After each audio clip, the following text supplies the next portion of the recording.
Good afternoon to everyone. I'm delighted that you're able to join us to participate in what should be a very informative conversation. The title of the session for today is Critical Race Theory and the Goal of Colorblindness, a conversation. I will reiterate or restate that, that title momentarily. My name is Mike Gomez. I'm the director of the Center for the Study of Africa and the African Diaspora, or CSOD, at New York University. And before I continue on, I would like to thank the program administrator, Ms. Cherise Taylor, for making all of this possible. We have basically every month a virtual webinar, and want to encourage everyone to subscribe to it's free to subscribe to our events, our programmatic events. You just simply go to www.csod. I think it's org, and but you can just Google CSOD and it will come up and you can subscribe. And so I hope that you will follow us throughout the academic year. So we're pleased to have with us two prominent, important guests who will speak to us on the theme of critical race theory and the goal of colorblindness, a conversation. I am going to introduce them in the order of their presentations. We first have Conor Friedersdorf. Sorry, Conor. Conor Friedersdorf, who is a staff writer at The Atlantic and a contributor to the Los Angeles Times. Mr. Friedersdorf is also the founding editor of the Best of Journalism, a weekly email newsletter that highlights outstanding nonfiction. He is an alumnus of Pomona College and of New York University, where he received his master's degree in journalism. He has also authored a book, Meeting Triumph and Disaster, How Milton Shedd helped to win World War II, found SeaWorld, conserve his beloved ocean, and pass on the values that fueled his success, published by California Press in 2016. Welcome, Conor Friedersdorf. He will be followed by Dr. Khiara M. Bridges. Dr. Bridges is a professor of law at UC Berkeley School of Law. She has written a number of articles that concern race, class, reproductive rights, and the intersection of the three. Her scholarship has appeared or will soon appear in the Harvard Law Review, Stanford Law Review, the Columbia Law Review, the California Law Review, and the NYU Law Review, and the Virginia Law Review, among others. She is the author of 3 books, Reproducing Race and Ethnography of Pregnancy as a Site of Racialization, which came out in 2011, Critical Race Theory, The Poverty of Privacy Rights, which came out in 2017, and Critical Race Theory, a primer, which was published in 2019. She is a co-editor of a reproductive justice book series that is published under the imprint of the University of California. If I may just say just a bit more, she graduated as valedictorian from Spelman College, where she received her degree in 3 years. She received her JD from Columbia Law School and her PhD with distinction from Columbia University's Department of Anthropology. So we have 2 very distinguished and highly qualified guests with us this afternoon. And so we turn the floor over to Conor Friedersdorf. What we're going to do is each panelist will have about 10 minutes to make his and her presentation, after which I will make an attempt to engage both of them to generate a conversation, and then we will reserve the last 30 minutes of the webinar for your questions, answers, and interventions. All right, Conor, would you proceed, please? Yes, but my introduction to critical race theory came in the context of debates about free speech. I think that these debates are best summed up on one side by the book Words That Wound, the collection of essays by critical race theorists on the subject of offending speech and speech codes meant to deal with them. at college campuses starting in the 1990s or maybe the late 80s. And then, Henry Louis Gates's critique of those laws and the critical race theory approach to free speech. And until sometime, maybe last year, that's kind of what I would have thought of first, just because I write a lot about civil liberties and free speech. Those 5 essays in the book, Words That Wound, are what I would have thought of when I thought of critical race theory. And of course, now in the last year, critical race theory has become politicized and part of public discourse in a way where, I have an understanding of this academic literature that's rather diverse and what its roots are. And on the other hand, I have an understanding of how people are using the word now. And some Republicans are using it to refer to anything that they don't like. And there's also a tendency to consider writers as diverse as, say, Ta-Nehisi Coates and Ibram X. Kendi, with their different best-selling books and their different theses and ways of thinking. They're both kind of lumped into critical race theory, right? Some people talk about the diversity, equity, and inclusion bureaucracies that have come to be a greater part of many institutions, especially after the George Floyd killing. They consider that critical race theory. And in any given conversation, I think it's important to sort of clarify what exactly we're talking about when we talk about critical race theory. How expansively are we talking about it? And I'm not entirely sure in this conversation, actually. And partly for that reason, I'm going to focus my introductory remarks on colorblindness and what I think of as the debate about colorblindness and kind of where I stand in it. So I grew up in Orange County, California, which is now blue territory, quote unquote, in national politics. But then when I was born in 1980, it was Reaganite territory. And I very much grew up, I think, with the prevailing ideology about race being what I would describe as aspirational colorblindness, right? So I went to Catholic school and would come home at night and watch The Cosby Show. And both at school and at home, I was getting the message that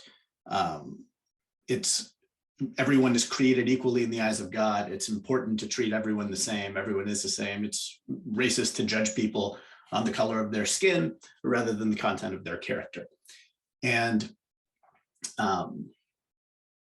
unbeknownst to me and my parents who were teaching me this, at the time, of course, already academics and activists were critiquing this colorblindness as insufficient to dealing with racial inequality. And I think that they had a point, which is to say that some people were pretending to be colorblind, but really using that as an excuse to be blind to racial injustice in society. And unlike the French, who don't keep racial statistics in many areas of life, I think that it is important to recognize that race matters at the moment, that we ought to be tracking things like the race of people who are arrested, because how else are we going to know if there are racial injustices going on? And so I want to take the kind of Stephen Colbert right-wing blowhard alter ego who would always declare, I don't see color, and validate the critique of that. But at the same time, I think that the critique of colorblindness has gone too far. And I, in the course of my reporting, see a lot of diversity, equity, and inclusion talks that go on at corporations and in academia. And I see colorblindness cast in a big pyramid that says white supremacy culture at the top. And I also see a kind of excess in the other direction of a focus on race that does not have the same aspiration of ultimately judging people one day in a more just future by the content of their character rather than the color of their skin. And so I want to defend the kind of strongest version, the most sophisticated, nuanced version of aspirational colorblindness, one that doesn't ignore race right now, but that also complicates a kind of racial identity first approach, or the excesses of that approach. And I think that maybe the most effective use of my limited time, although there are many nuances to this, is to talk about one reason why I think the approach that some people call critical race theory, that others call DEI, that others call a social justice approach, isn't ultimately going to be effective. And so I want to talk about two kinds of people.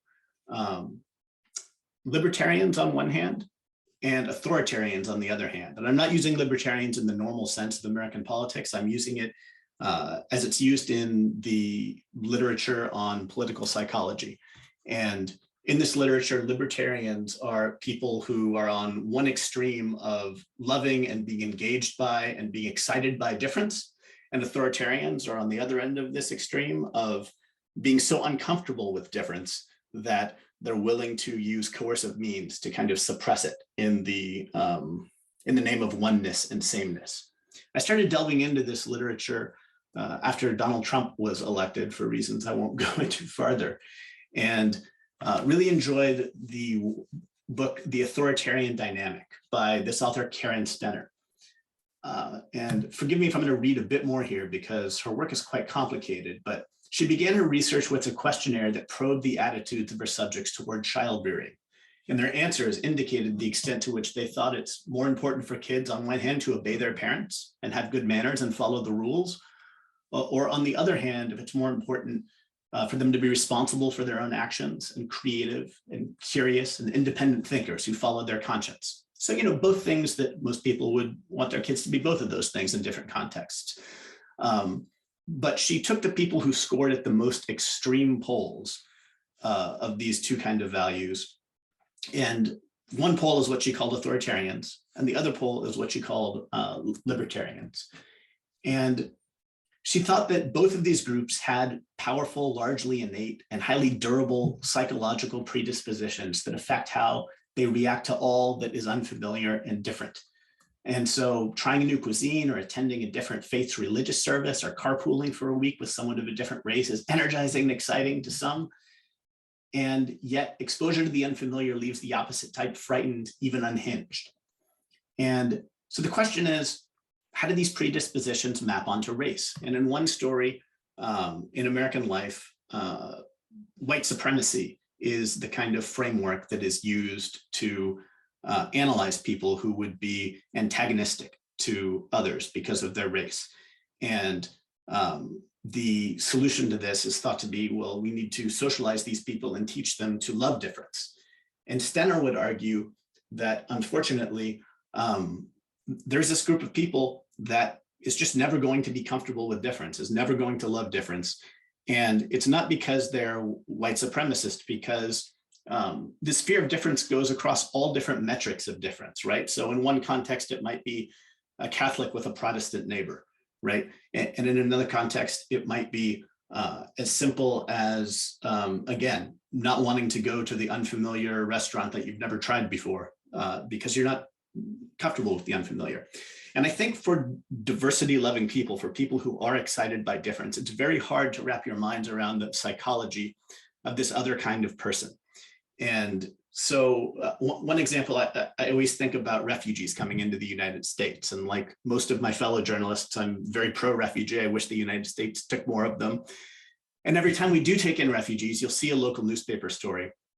And that newspaper story usually goes something like, I visited this refugee center, and wow, this music that they had was so interesting and different from anything that I'd ever heard before in its tones. And the food that they had, I've never tried it, and it was wonderful. And it was such a vibrant addition to the cultural landscape, right? And, you know, that's basically how I feel when I visit those places. I'm sympathetic to those stories. But it seems to me, based on this literature that I've delved pretty deeply into, that if you wanted people to accept refugees in their community, if you wanted the people who are least likely to accept refugees in their community to do so, the way you would write that story in the local newspaper would actually go something like, I went to this refugee center, and although these people were from thousands of miles away and spoke an entirely different language, the way that they looked at their children was exactly like the people care about the children in our community. And the education that they want for their kids actually turns out to be many of the same aspirations that we want for our kids. An emphasis on sameness instead of difference, basically. I'm led to believe that that is the most effective intervention if we're just talking about how to get people to be tolerant across difference. And Stenner's research was at its most interesting to me when it delved into the malleability of difference, which is to say, parts of her research, you read it and you're very pessimistic. And parts of her research show that what it means to consider someone different varies depending on how things are framed, right? And so if I grow up next to someone of a different race, I'm not going to think of them as different because they're familiar to me. If a new neighbor comes and is the same race as me, but perhaps different along some other dimension, I might think of them as an other. And the most extreme kind of manifestation of this, maybe the most interesting manifestation of this, is that if you take the people in Stenner's study who were the most authoritarian, and you tell them that scientists have discovered aliens who seem as if they are hostile, right? These people suddenly become more tolerant across a wide dimension, across a wide array of dimensions. They become more racially tolerant. They become less likely to say that we should impose the death penalty. They become more religiously tolerant. So across all these different dimensions, if you reframe difference in a way that you talk about who is us and who is them, right? These people become more tolerant. So Stenner concludes that a good deal of what we call racial intolerance is not primarily about race, let alone African Americans and America's history of suppressing them, though anti-Black ideological racists of course exist, and African Americans are harmed regardless of what drives intolerance. Ultimately, Stenner contends, much of what we think of as racism, likewise political and moral intolerance, is more helpfully understood as differentism, defined as a fundamental and overwhelming desire to establish and defend some collective order of oneness and sameness. And the distinction isn't really about word choice. It has critical implications for fighting and easing both racism and other forms of intolerance. And so to kind of step back and wrap things up, I see across the country a faction that is putting forth the idea that the way to advance social justice is to acculturate white people to identify more closely as white and to study their whiteness and to understand their white fragility and their white privilege. And each of these things, I can look at Peggy McIntosh's essay on white privilege and find insight and value in it. I don't want to dismiss anything. I certainly don't want to suppress anything.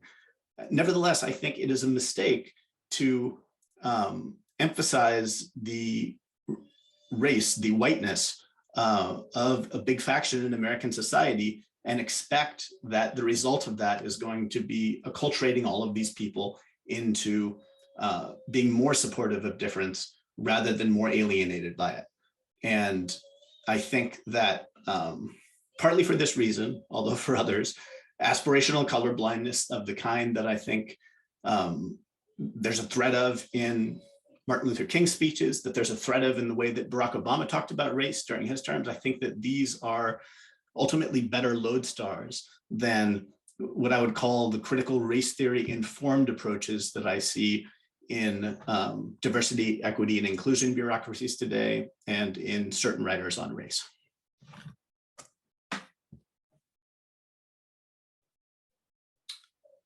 I think you're muted. Yes, I'm sorry. Thank you, Conor. Thank you so much for that opening presentation. Dr. Bridges. Yeah, thank you. Thanks so much for organizing this, and thanks for the opportunity to be in conversation with Conor. I found myself nodding along to much of what you were saying.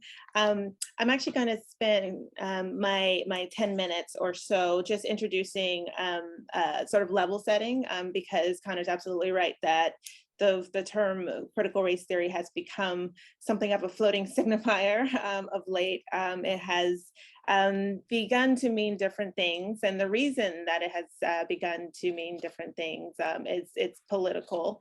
This is an effort to, I don't know, rile up a base. So I'm going to just spend some time introducing what critical race theory has been up until probably September 2020. So I'm just going to share a couple of slides. So critical race theory emerged in law schools in the 1970s and 1980s. And the prevailing sense in the legal academy at the time was that the law was not at all involved really in creating and sustaining racial hierarchies. Indeed, prior to the emergence of critical race theory, most people in the legal academy had embraced the idea that norms of fairness, equality, and justice guided the law. And most legal academics found it difficult to contemplate that the law could be involved in creating a society that, racially speaking, is unfair, unequal, and unjust. The intellectual forefather of CRT, Professor Derek Bell, was one of the first to challenge this view. Professor Bell was the first Black tenured professor at Harvard Law School. He devoted his scholarship and his entire life to exploring how it came to be that Black people remained at the bottom of practically every measure of social well-being, even though the civil rights movement had happened and there were a whole bunch of laws on the books that ostensibly were designed to end Black people's subordination. Bell concluded that racial inequality endured in a post-civil rights era because, among other things, the vision of racial justice that civil rights lawyers had championed was a weak and impoverished one. And the result was that the civil rights laws that had been passed reflected this weak and impoverished vision of racial justice. Bell concluded that if racial inequality persisted in a post-civil rights era, then the law was central to explaining that persistence. Bell's scholarship, along with the writings of others, eventually coalesced into critical race theory.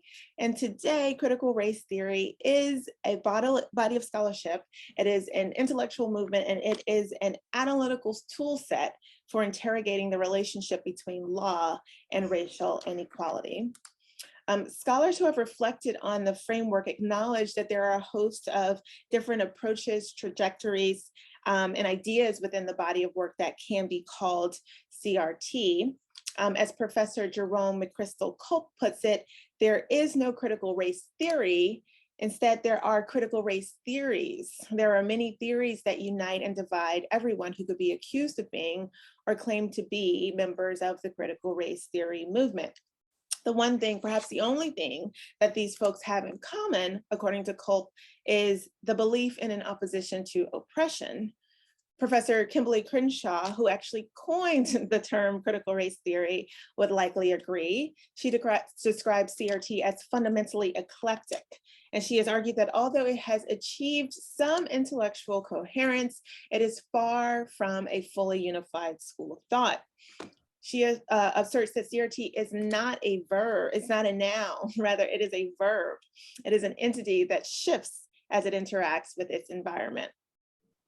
In some sense then, CRT might simply be a political position. It might simply be a location from which a critique of the prevailing racial order might be launched.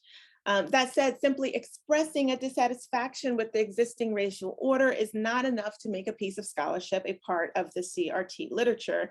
It seems fair to say that in order for something to be appropriately described as CRT, it has to embrace or at least be consistent with a couple of basic ideas. But what exactly are these ideas? Scholars have schematized CRT's foundational commitments in a number of different ways. Some have identified 2 essential tenets, some have identified up to 8. I identified 4 in the primer that I wrote in 2019. And I'll tell you about those 4 briefly. The first essential tenet is that CRT believes that race is not a biological entity, but rather is a social construction. Scholars working within the CRT paradigm deny that race is a genetic entity. Indeed, it denies that race is natural in any sense of the word. Nevertheless, race has persevered. And CRT takes it as its charge to examine the role that law plays in that perseverance. So the body of work that can be referred to as CRT scholarship is united by the questions that it asks about the law's role in constructing race. And these questions include: how exactly does the law fabricate race? How has the law protected racism? How does the law reproduce racial inequality? And how can the law be used to dismantle race, racism, and racial inequality? Note that these questions all suggest that law is part and parcel of the racial order. CRT assumes that the law is not merely regulating race and the relations between the various races. Rather, the law is actively constituting race and the relations between the various races. Thus, if white people enjoy racial dominance as a group and people of color are subordinate to them, then CRT argues that the law has produced that very state of affairs. It is also important to note that while CRT scholarship might be joined by the questions that it asks about the law, it is not joined by the answers that it gives. There is no CRT solution to what CRT takes to be the US's race problem.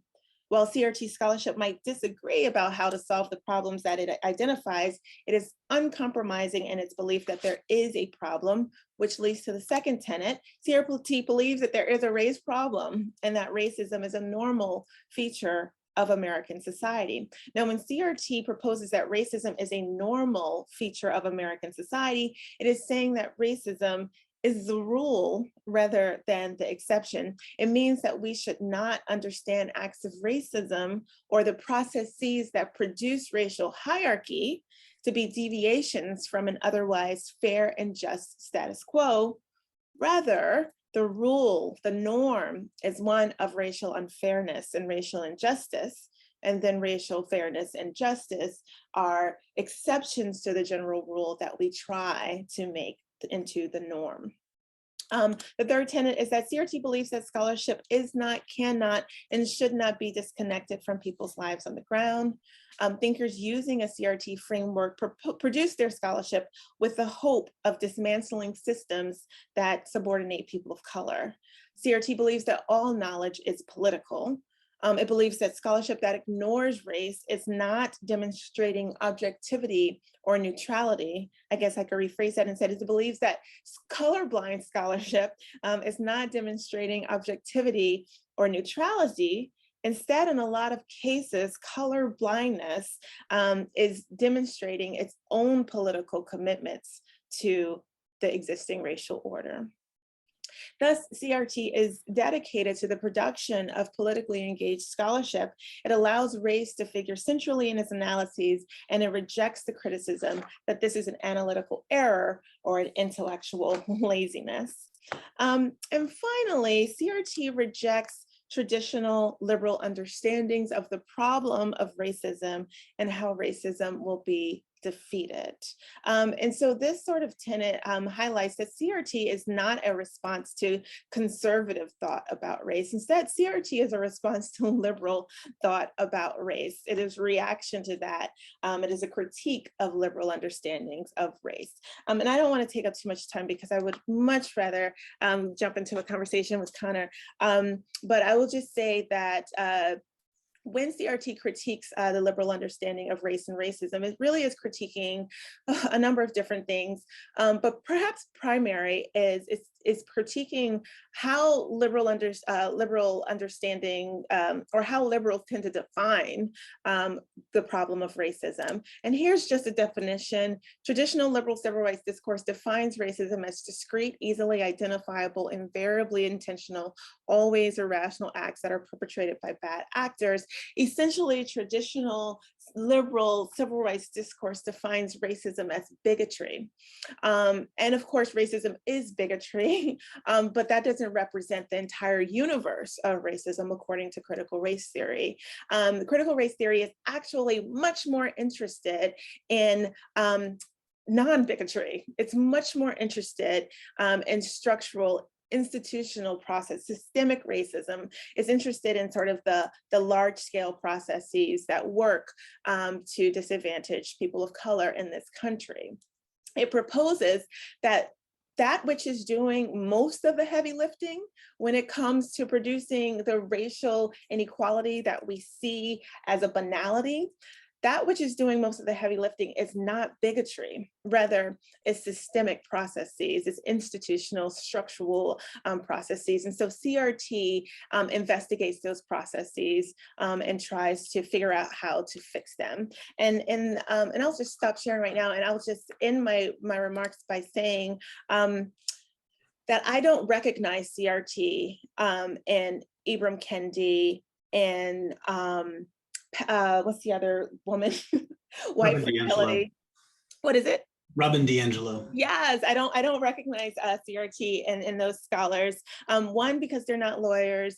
Two, because they're really interested in like a psychological kind of fix to racism. It's about like moral education, right? And as Conor said, it's about educating white people about themselves and telling them to do better so that we can fix the world. That hasn't been what CRT was in the legal academy. CRT was much less interested in sort of psychological processes and moral suasion, and much more interested in sort of large scale processes. So I'll stop there. Thank you, Dr. Bridges. Well, I had some questions, but I think it may be appropriate for you to just engage one another for a bit, and if I need to, propose questions or positions, I can do that. But Conor, would you like to begin with a response to what Dr. Bridges has said, or vice versa? Sure. I suppose one point of entry might be whether colorblindness is something that people use in order to defend and conserve the existing racial order, whether intentionally or unconsciously. And I would certainly agree that tropes of colorblindness, like someone, say, hiring an executive team that is entirely white and then protesting, I don't see color, when criticized for it, right? Something like that could certainly help to conserve the existing racial order.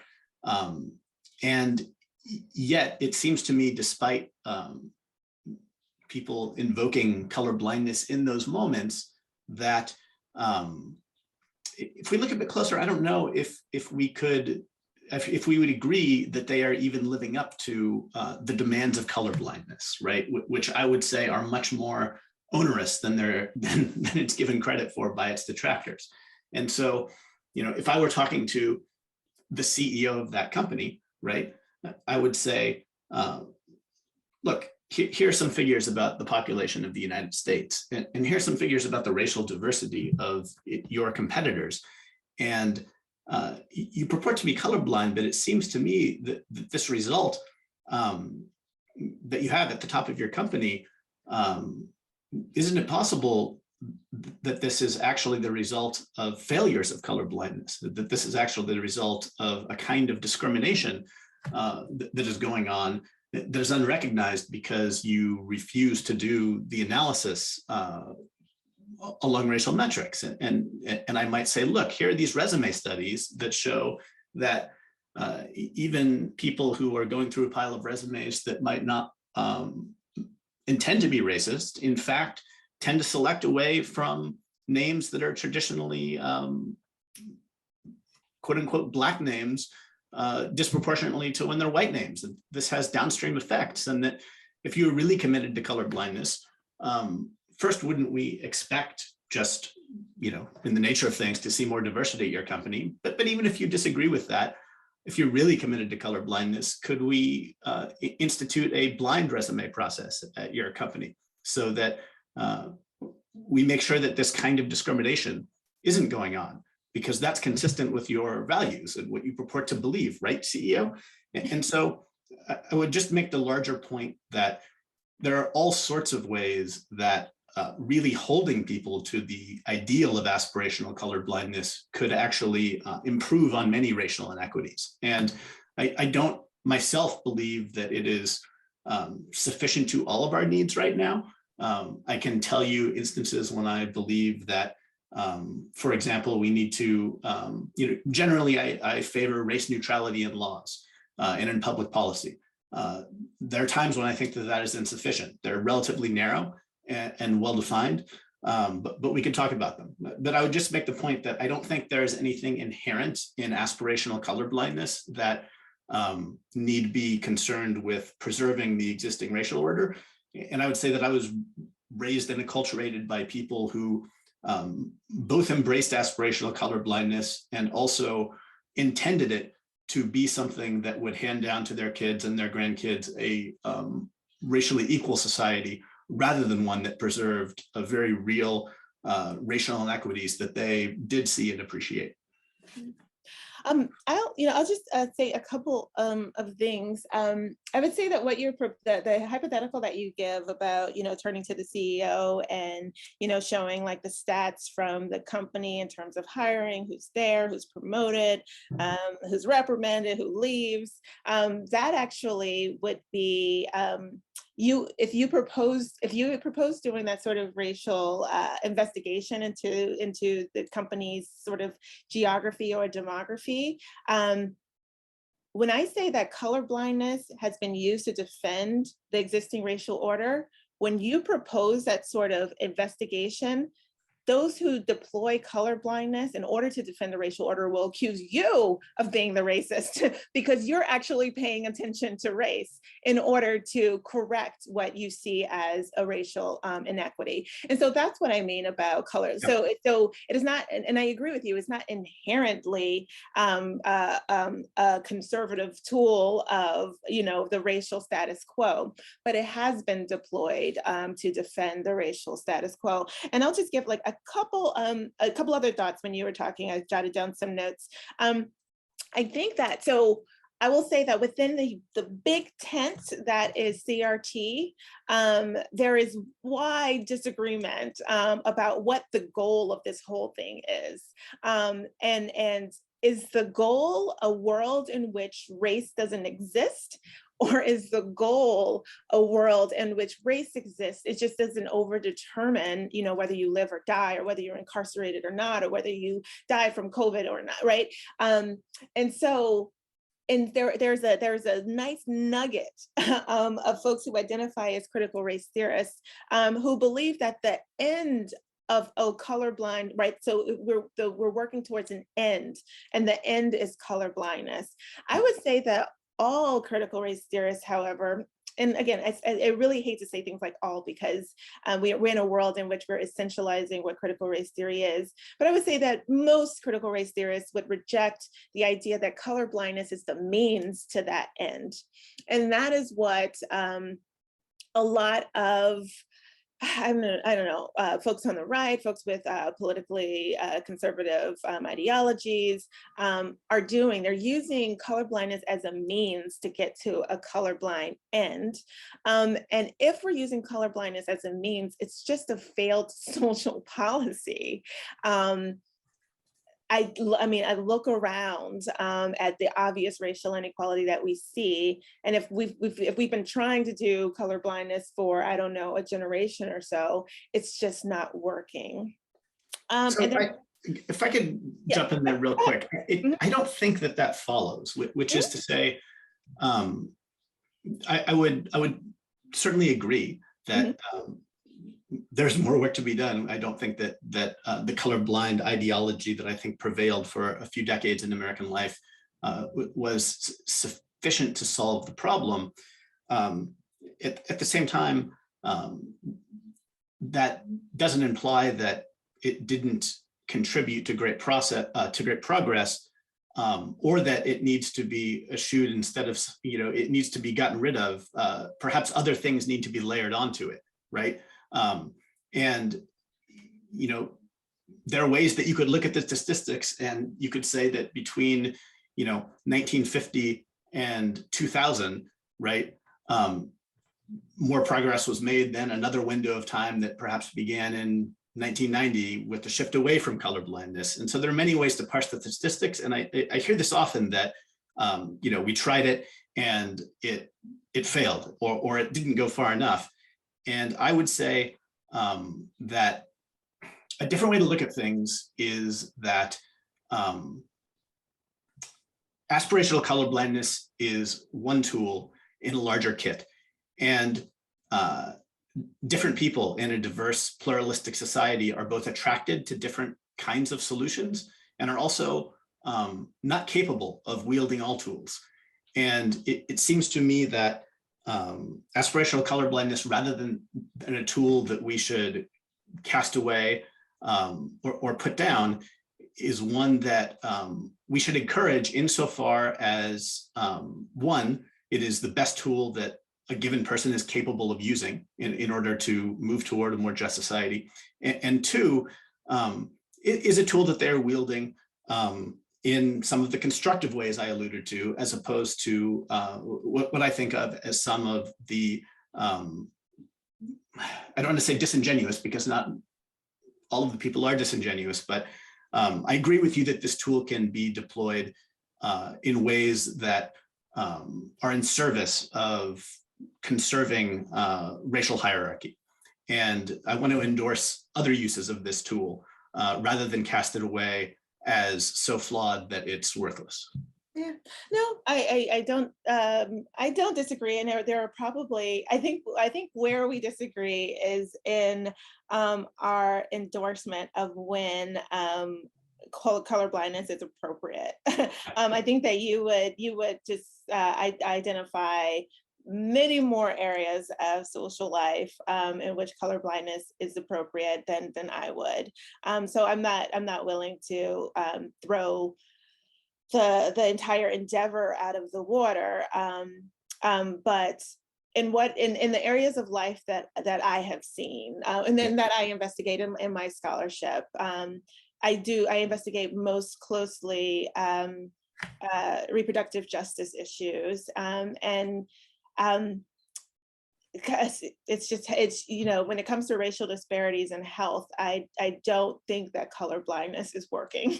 And you talked about also we tried it and there were improvements, and so I mean I think that someone is being dishonest if they say that there have not been improvements in social life, racially speaking. So from the 1950s till the 1980s, of course, there was great progress made when it comes to just racial equality. But that was because we dismantled formal racial apartheid. And so we should expect that with the passage of the Civil Rights Act of 1964 and with the passage of the Voting Rights Act of 1965, that there should have been great racial progress. But I think that we witnessed a stagnation to the point that, and I'm sure you're well aware of this fact, that schools today are more segregated than they were in 1954 when Brown versus Ford was decided. So dismantling formal racial apartheid did wonders, but there has been some retrenchment. And it doesn't seem to me that I just haven't seen colorblindness work when it comes to racial disparities in health, when it comes to racial segregation in schools. I mean, the processes that produce racial segregation in schools are it's macro. I mean, we're talking about wealth disparities. We're talking about the fact that segregated neighborhoods is just like an American feature because it's a function of class disparities. So I'm curious. You have the sense that that you and I would differ on how narrowly or broadly aspirational colorblindness is an appropriate framework in a given area of life, and you're probably right that we would, although I don't know that reproductive justice, I don't know if we would disagree on that or not. I'm not well versed in it. I'd be curious to hear more. With regard to something like housing segregation, which I have studied pretty closely in California, if you look at the way that this developed in a place like Los Angeles. It seems to me that if you go back to the 60s and 70s, after the Watts riots, you certainly had people who wanted to keep Black neighbors out of their neighborhood for various reasons. You also had a bunch of other factors at play. Among them, a kind of nascent environmentalist movement that wanted to be zero growth, people who didn't want their neighborhoods changing for historic preservation reasons, people who preferred to live in a kind of low density neighborhood of single family homes. And all of these things kind of came together to produce this problem. And one way that it got manufactured systemically was that you saw the greatest density being added in communities that didn't have homeowners associations and that tended to be higher immigrant, and places that had organized homeowners, which tended to be white and on the west side of LA, tended to keep people of all races out of their neighborhoods because they just didn't want anyone new, right? And obviously had a financial incentive to do this, constraining supply, and their greatest asset would go up in cost. And so we can certainly agree that race played an important and inextricable part in this. And then we could talk about solutions going forward. And I can think of racially targeted solutions, and I wouldn't necessarily be opposed to all of them in principle. I can also think of race neutral solutions that would pass a colorblind test that would also radically improve the problem. If you allowed people to go in whatever school by a lottery system, for example, or if you simply got rid of zoning laws that constrain things to single family homes and allowed anyone who owns a property to build up to 5 stories, there are all of these ways that would pass anyone's colorblind test that would radically change the dynamics here and contribute more to racial justice than certain other proposals that are color conscious. And so I think it's actually quite tricky, like in any given policy debate, when a given group is disproportionately harmed by a quote unquote colorblind policy or race neutral policy, right? I think we ought to take heed of that. And yet the very fact that you can write quote unquote colorblind policies that disproportionately impact people, impact a given group on the basis of race, implies, and I think it's true, that you can also write colorblind policies that will remedy that without even explicitly mentioning race, right? The 14th Amendment is a pretty decent example of this. And I think that, I think that like in most policy areas where structural racism has historically played a part, I do think that you can actually write a race neutral solution, even though I'm not necessarily opposed in principle to ever having a solution that's non-race neutral. Yeah, absolutely. I agree. I agree with you. I think that we should have all of those tools in our arsenal. But I reject the idea that race consciousness should not be one of those tools. And looking at the 14th Amendment and what the sort of conservatives on the court have been trying to do with regard to the Equal Protection Clause is to mandate, it's interpreted in such a way that it mandates colorblindness and taking away the race conscious tools that we might utilize. And I think that is, it could be a disaster. But that doesn't mean at all that I'm opposed to trying to fix these problems through race neutral means. Yeah. I am worried, though, that if we are not aware of the way that race operates in society, we will achieve progress and then achieve the retrenchment that we've seen, racially speaking. So, we can talk about school segregation, right? And so Brown v. Board, beautiful opinion, right?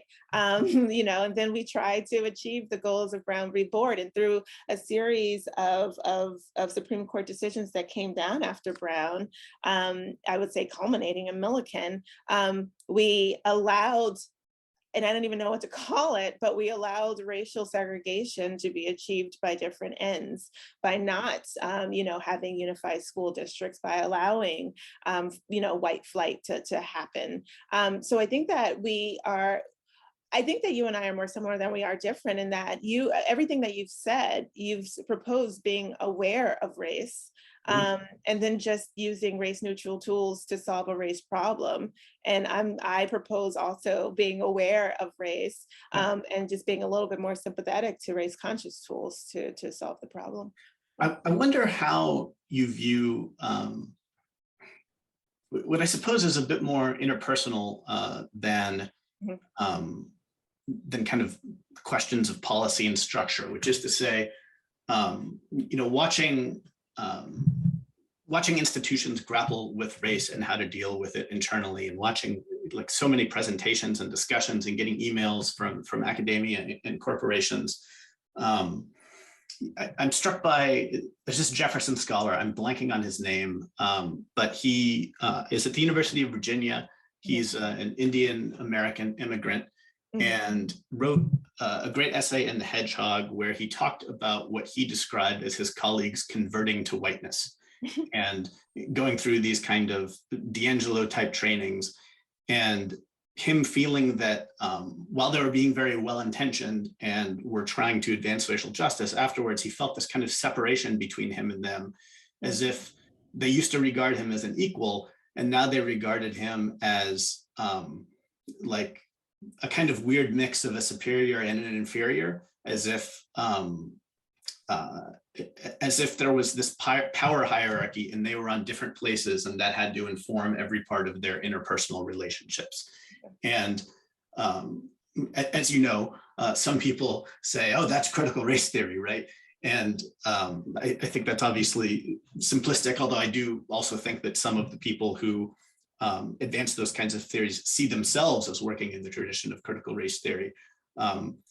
And to me, there has been this turn away from a kind of trying to regard one another as equals within institutions.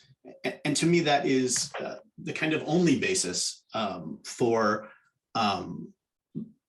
respectful relationships that grant everyone the dignity that all humans are owed. And I think that I don't know exactly how to describe the intellectual tradition that is pushing back against my notion of that, or certain things in these trainings where I say, it doesn't seem to me that, we should construe something like using analytic philosophy, right, as an attribute of white culture. And yet I see things like that going around in like very mainstream institutions and very in widespread trainings. I think that a lot of people are concerned about this, and they think of part of what they mean when they say we have to be colorblind, or we have to judge people by the content of their character rather than the color of their skin, is a kind of opposition to that kind of thing, more than it is an opposition to looking at the racial composition of schools and analyzing if redlining has contributed to this, and maybe we need some tweak to district boundaries in order to remedy it. Obviously all of these things are controversial, but I think that there's a set of people who are objecting to this thread that they see in the culture and in workplace trainings and in institutions, who are totally with you on these other policy questions. And I wonder how you see that divide fitting into this larger conversation. Yeah, so a couple of things.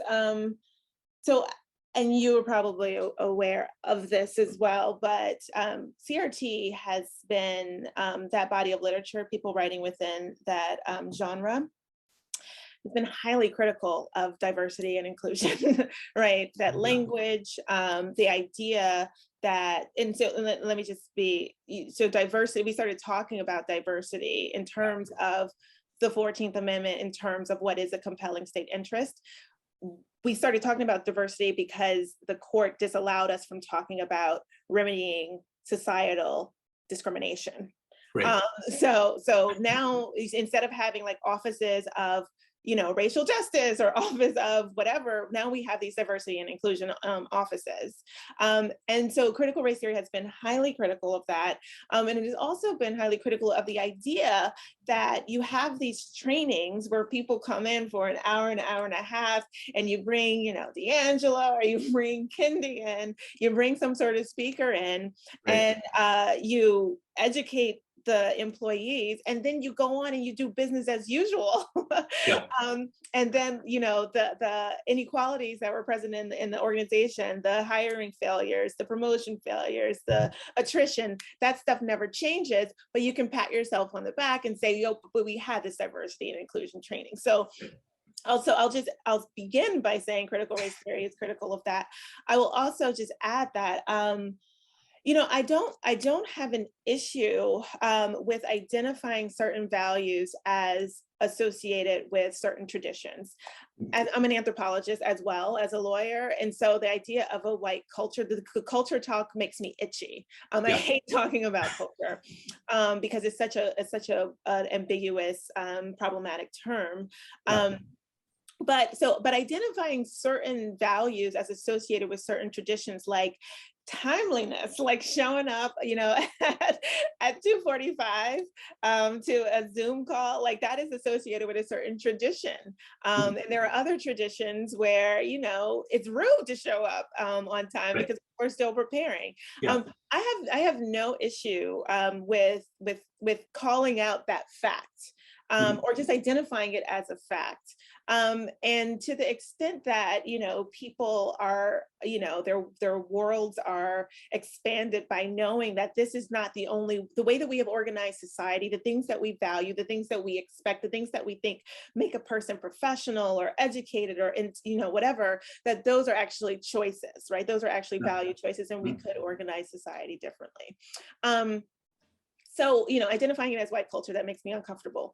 But and I will just add that I don't know why people in a job need to do that at work. Like, I don't know how it relates to their employment. Right. It seems maybe if you're a manager, maybe if you're in charge of hiring, maybe it might be relevant for you to think about the studies that you mentioned about how Black names on a resume, they get put in the for shred pile, and white names, similar qualifications, they get kept. They might need to know about those literatures, but I'm not sure, the general populace of it, or the employee group as a whole, I'm not sure how it's supposed to be improving the way things work. Yeah. Right. One thing that I marvel at is, some of the misgivings and critiques that you've just talked about. I hear them all the time from people who are well-versed in critical race theory, who are in the academy. Mm-hmm. And I think that from the outside, there is this impression of a kind of, a false impression of a monolithic academy that is just foursquare behind all of these things. Mm-hmm. I understand the misimpression because the language that is coming out of the president's offices and the diversity, equity, inclusion offices across these very different institutions is strikingly similar, and the same that you see in like Fortune 500 corporations. I don't know how this, so you could call it a canon almost, got so quickly developed and spread seemingly everywhere. I even talked to people who were part of like the Clinton Race Initiative in the 90s, who have different approaches to talking to people about diversity. And I say, how come your approach lost out and this other approach is ascendant? They're like, I don't know, it happened though. And so I think that a lot of people outside the academy think about colorblindness in opposition to that. Yeah. That is what they want to push back against, and that's the kind of like most ready thing to hand, because many of them were raised with that as a kind of lodestar. Yeah. And I want to raise another writer, Thomas Chatterton Williams, who you may be aware of. He was raised raised Black by an African-American dad and a white mom, always considered himself Black, talked with his French wife about wanting to raise their kids Black when they had kids, and then had a blonde-haired, blue-eyed daughter in Paris, and found that his pre-existing notions about race were challenged by that experience. And he wrote a memoir called A Portrait in Black and White about that. And he basically argued that he no longer considers himself Black, and also does not want his children to consider themselves white. And he realizes how others will see them, although he thinks that is complicated. He's identified as Black in America and mostly seen as Arab in France. But he makes a lengthy argument in this book, quite eloquently, that the best way forward is to set aside these pernicious categories that are certainly analytically useful and inform both prejudice and attempts to fight it, but that our aspiration in the long term should be casting them off. And he's often pitted in argument against Ta-Nehisi Coates, my former colleague, but you see threads of this in Coates too. You see Coates talking about using the locution "people who believe themselves to be white," and talking about the question, who is the Zulu, who is the Tolstoy of the Zulus? It's Tolstoy, Coates says, echoing that conversation. And you have sociologists like Karen Fields and Barbara Fields critiquing racecraft and saying in their own way that we need to move beyond these categories. And I think that these writers and others are putting forth, none of them would think of themselves as colorblind, although some might think of themselves as aspirationally colorblind. We need to get there eventually. But they're posing a challenge that I think goes beyond what most people who think of themselves as colorblind would ever do, which is to say, cease to identify as white, not just say I'm colorblind. And I think that has very challenging implications for what would it mean exactly, what would it mean in practice to really go full, I no longer consider myself to be white. And I think that there are ways of pushing colorblindness forward that people who are working in that tradition are going to pose very radical challenges to people across the spectrum of race. And I think that some of those radical challenges, who knows if they would be effective or not, but I can at least imagine them being revolutionary and very effective in a way that the portrayal of colorblindness as this inherently kind of conservative or reactionary ideology doesn't fully capture. And so I guess to frame this as a question, it can be something to respond to. What do you think of people and the artist, I think Paraboo is her last name, who says that she's left Blackness behind is another one. What do you think of people working in this kind of interpersonal tradition, or thinking about their own identity in these ways and encouraging other people to think about their personal identity in a kind of aspirationally colorblind way? Or do you... Oh, Conor, you're cutting out just a little bit, but I did get the question, and I will cross my fingers that your Wi-Fi connection gets a little stronger while I respond. Bridges, yep. Yeah. Before you respond to Conor's question, I want to just say to the audience, I'm sure that you found this conversation fascinating, and I want you to kind of line up in the chat room with your questions and interventions. And we don't have much more time remaining, 25 minutes. So Dr. Bridges, we're going to allow you to respond to Conor's question, and I want to transition to the chat room, okay? Okay, great, excellent. No, I will just say,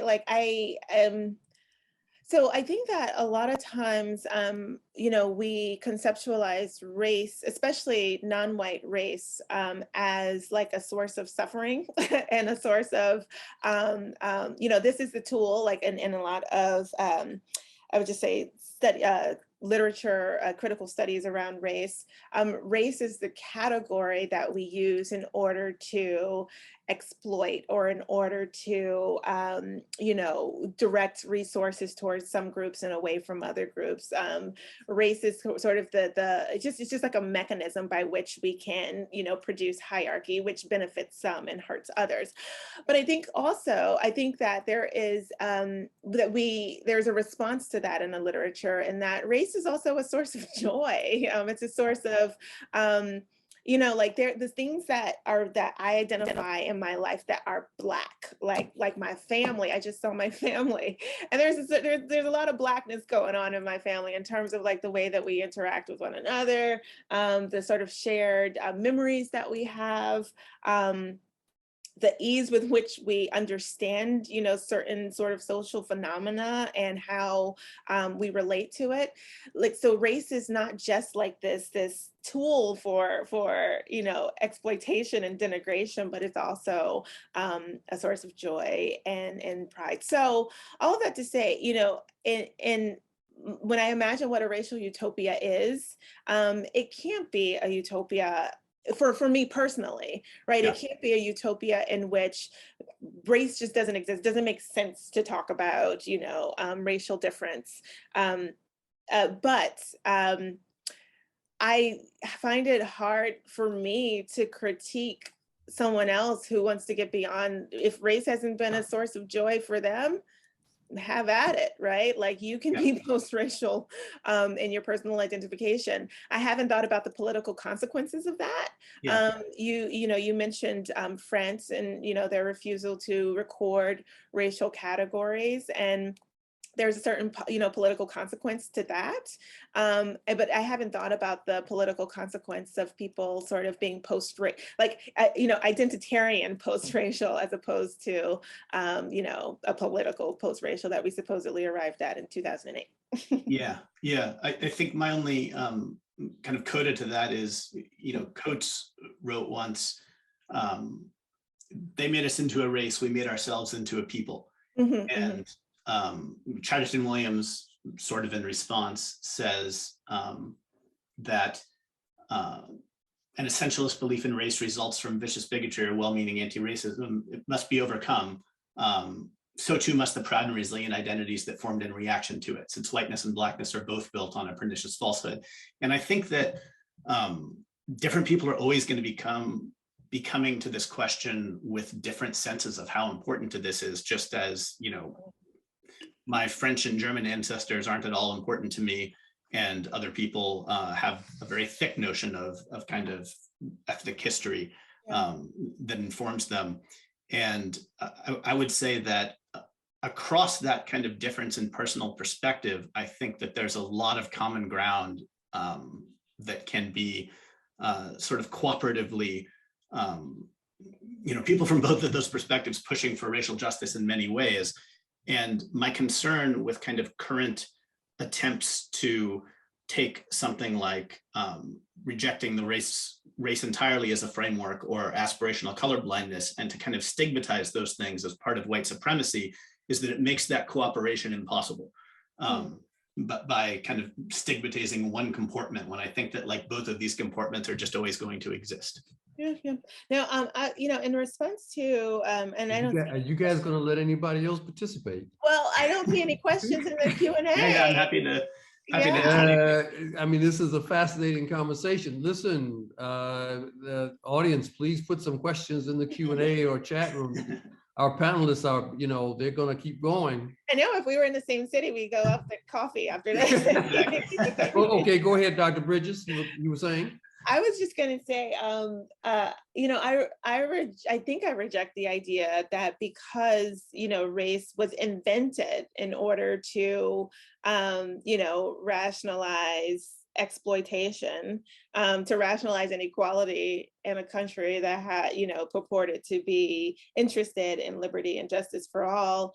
I think it's incredibly pessimistic then to say that because it was invented under those conditions, that we can't, rehabilitate it. And this is purely, conjecture. but it seems a little cruel that, speaking personally, that Black race was invented in order to justify chattel slavery. And then when we finally get some value out of being Black race, people want to take it away from us. So I would love to imagine a future in which, race makes sense. It makes sense to talk about race, but race doesn't have the same effect of, again, over determining, your life chances.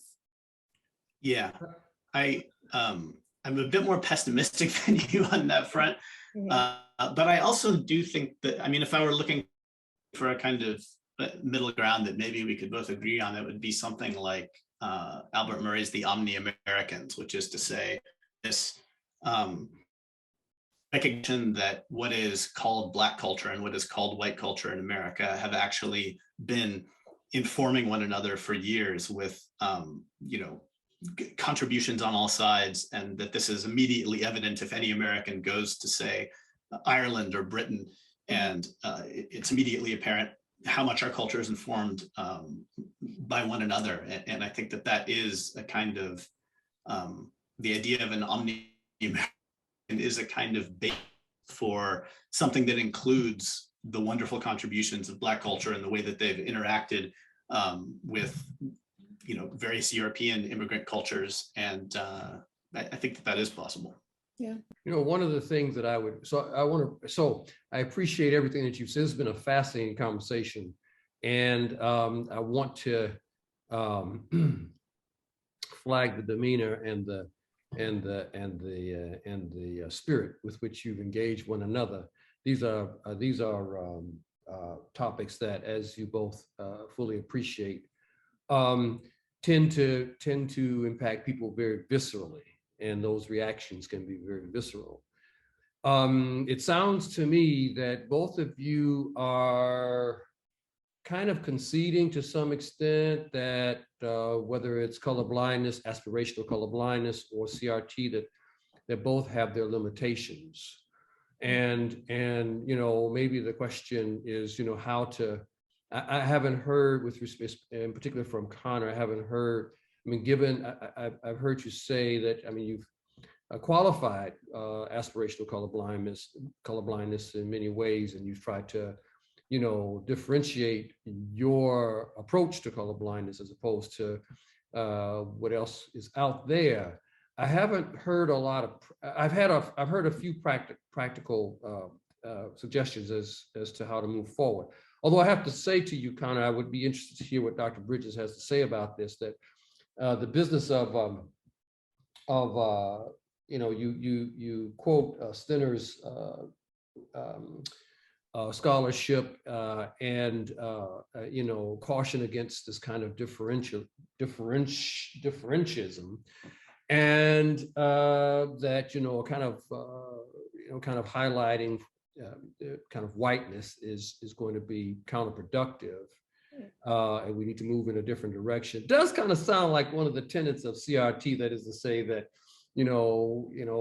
white folk support the kind of conversion notion that white folks will support things as long as it is in their interest, and so you might want to push back on that. But I'm kind of curious to see what your response is to, George Lipsitz delivered a critique of colorblindness. I want to quote him in a publication from, let's see, this is 2019. And he says, colorblindness pretends that racial recognition rather than race as rule is the problem to be solved. Kind of sounded like that, you were kind of critiquing CRT for kind of reifying the question of whiteness, and the implication is that CRT is kind of producing that problem. And I've kind of, I'm interested to know. I want to say I don't want to call it CRT, because I too doubt that someone like Robin DiAngelo is actually should be considered like within the CRT canon, although I do think that she sees herself as drawing on it insights, I actually think that there's more differences than similarities. I would just like to second So that. I just want to second that. I want to interrupt you, Conor, just to say I second that. I'm a CRT fundamentalist at this point. I am so interested in defending the boundaries of the term that I actually think right now it's dangerous to use CRT a little loosey-goosey. So go ahead, sorry. Go ahead, Conor. But yeah, so I would say that I do think that there is something counterproductive. D'Angelo style training because of how people with authoritarian personality types will react to it. But I want to emphasize that when I talk about people with authoritarian personality types, I'm not talking about white people per se. I'm talking about just 15% of people is across races everywhere. It's people with a predisposition to being uncomfortable with whatever they see as difference. And I think it's very important that along that metric, they don't see people with a different skin color.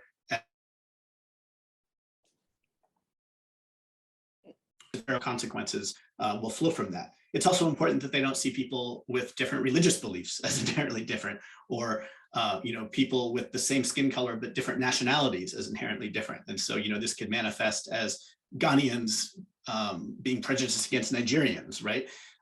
And so it's definitely not a statement I'm making about white people per se. It's just that the whiteness example happens to map on to racial discourse in America in a way that's relevant to our conversation. Let's move to the. Actually, Professor Cummins, if I could just say one thing, I did write that down when you were making your opening remarks, Conor, and I just, emphasizing how we are similar versus how we are different, and I think you're talking about sort of a psychological phenomenon that I'm not a psychologist and I don't know how to how inherent that is and how much that is a product of our social, context. Yeah. But it sort of reminds me, I wrote down on my paper, politics of respectability, because I worry that if we win, right? If we get people on our side by emphasizing how similar we are to them versus how different we are, that's consistent with this notion of Black folks pull your pants up and don't just emphasize how similar you are to white people and de-emphasize how dissimilar you are. And I think that the politics of respectability, it's a losing political game. And I will tell you the statistic from my field, and that's Black people with the capacity for pregnancy. They're 3 to 4 times as likely to die than white people from a pregnancy-related complication. And that is true across income levels, which means that if I were to become pregnant, I would be 3 to 4 times more likely than my white colleagues here at Berkeley Law to die during childbirth. And it doesn't matter if I dress up when I show up to the ER. It doesn't matter if I wear my wedding ring when I'm delivering. The politics of respectability, emphasizing how similar I am to whatever is valued. It hasn't worked. So, yeah, I mean, yeah, go ahead. Yeah, so let's give some folks an opportunity to respond to this conversation. And we have someone in the chat room who says, wouldn't foregoing our identities, regardless of its value, let me see if I'm reading this right. Wouldn't foregoing our identities, regardless of its value, be in our interest in a post-race society? And I think that comment is directed or question is directed towards me, where I was saying there's a value in one's race. Many people see a value in their racial identity. And I think that the question assumes that we want to be a post-race society. I think that is a huge assumption. I think that myself and, perhaps a large contingent of critical race theorists, we want to be in a society where race, again, doesn't overdetermine whether you live or die, whether you're incarcerated or not, whether you die during childbirth or not, et cetera, and so forth. But that is not necessarily a post-race society. Mhm. There's another question that's in the Q&A. Can you achieve aspirational colorblindness without recognizing the continuing impacts of historical racism, which has affected and been enabled by law? If yes, what would the steps and metrics of success at those milestones be? I would say that you can only achieve the aspiration of colorblindness. You will only achieve that aspiration if you are attentive to racial difference in history and racial inequality and discrimination in the present. That you know, if you're trying to get to Dr. King's dream, how will you know if you got there if you're not even measuring anything to do with race? How to measure race?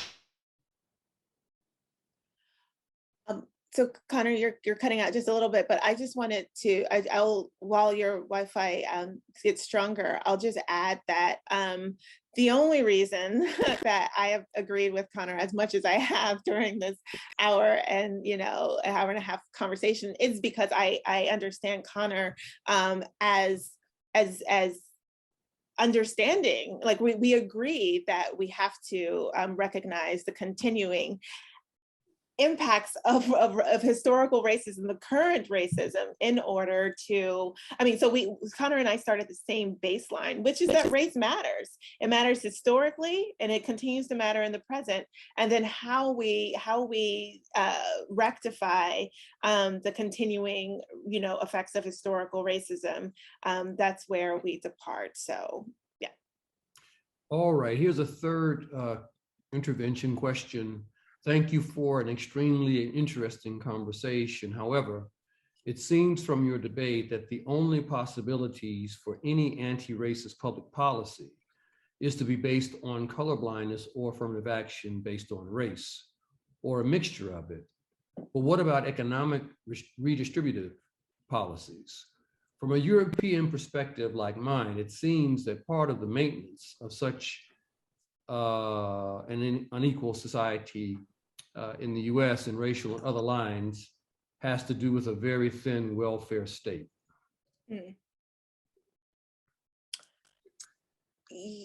So I'll start an answer to that. First, I sort of the affirmative action based, like that term is a little, it gave me pause because I don't think that we've talked about affirmative action today, but I am a defender of race consciousness and, you know, at university admissions, race consciousness and hiring decisions. But I think that the things that we were talking about in terms of, you know, for example, integrating schools in segregated residential, you know, neighborhoods, I wouldn't call that affirmative action at all. You know, creating a school district, a unified school district, and that allows kids in the Black neighborhood to attend schools in the white neighborhood that was created because of white flight. I don't think the creation of the unified school district could be called affirmative action. But I do think, so that's just a terminology point. But the other thing that you mentioned is about just the relationship between race and class. And I think that in a lot of my scholarship, I emphasize that race and it's impossible to understand the racial hierarchy today without understanding class stratification, but it's important not to reduce our racial hierarchy to class stratification. And the statistic that I mentioned earlier, 3 to 4 times as many Black people die from pregnancy-related consequences, that is true. It persists across income levels. So if you control for class, that disparity remains. So yes, the non-existence of a competent welfare state in the U.S. goes a long way towards reinforcing or reiterating or preserving our racial hierarchy. But there's something independent about race that we need to understand as separate from that is independent from our class inequality, income inequality, and the absence of a welfare state. I'd like to, we have 5 minutes left, and I'd like to use that 5 minutes in a particular way. And I'd like to pose a question to Conor and then a question to Dr. Bridges, and then we'll close it out. So I'm asking for brevity in your responses. These are complicated questions I'm about to put to you. So Conor, in the current discourse, political discourse in particular, and we see this playing out in Virginia, Florida. We have an election coming up in Virginia. A lot of scuttle going on in places like Loudoun County and so forth over the so-called CRT and the representation of that idea in the public schools. How do you have any recommendations as to how we could impact the general discourse over so-called CRT and colorblindness in a way that would be more beneficial to these debates and conversations? That is to say, how can we ameliorate, or how can we improve the quality of these discussions? I suppose I can think of all sorts of ways that the right, which I've been very critical of in these discussions, could improve their side of things. Given my perception of today's audience, I will address how I think that the other side could make them more constructive, and it's this. I think that there have been pretty radical changes in how kids are taught about race in America relatively recently. And a lot of people want to call that CRT and put it all under that umbrella. And it is correct to respond, well, no, that is analytically incorrect. It's historically incorrect. But there's still a thing that those parents are objecting to. And I think that those objections have to be dealt with as if there's a real thing, and there really has been a change in what public schools are teaching. And to have that conversation, instead of just having the conversation about whether it is called CRT or not. There are examples of curriculum where I think the parents are correct to object. There are examples of curriculum where parents are objecting, and I think, no, we ought to be teaching that. But I think it's important to have those conversations with specificity about the actual things that the parents are coming in and being concerned about, instead of falling into the trap of well, this Manhattan Institute scholar called this CRT, and that's wrong, and maybe even a lie. And so we're going to respond to that, but then stop there and never address the substance of concern, which should go by another name, but still we have to talk about that thing. Thank you, Conor. Dr. Bridges, I have a question for you, and then we'll close it out. I want to go back to Derek Bell's seminal Faces at the Bottom of the Well, published in 1992. And in his conclusion to Faces, he argues that the struggle for racial equality is worthwhile, even though it will never succeed.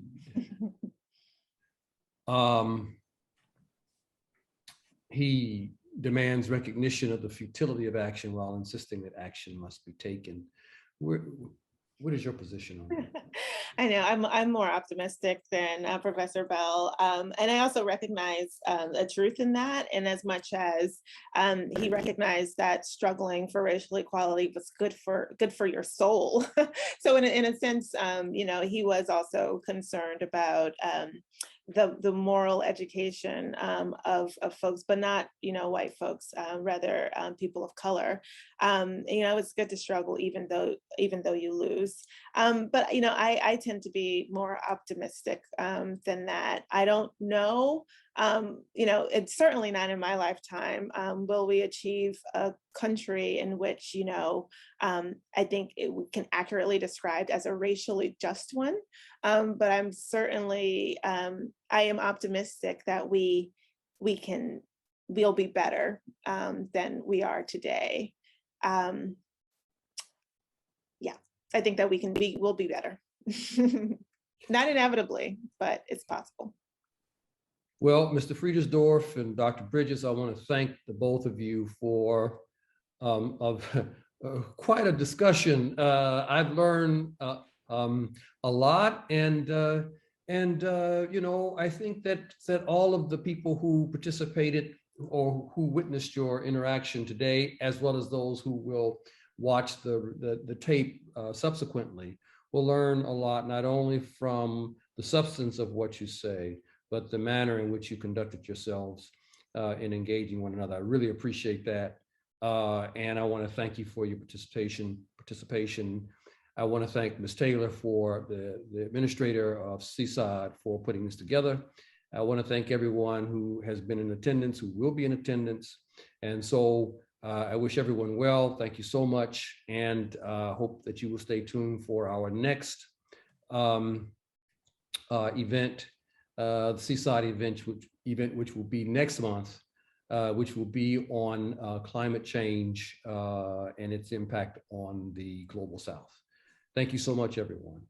Bye-bye. Thank you. Bye, thank you. Thank you.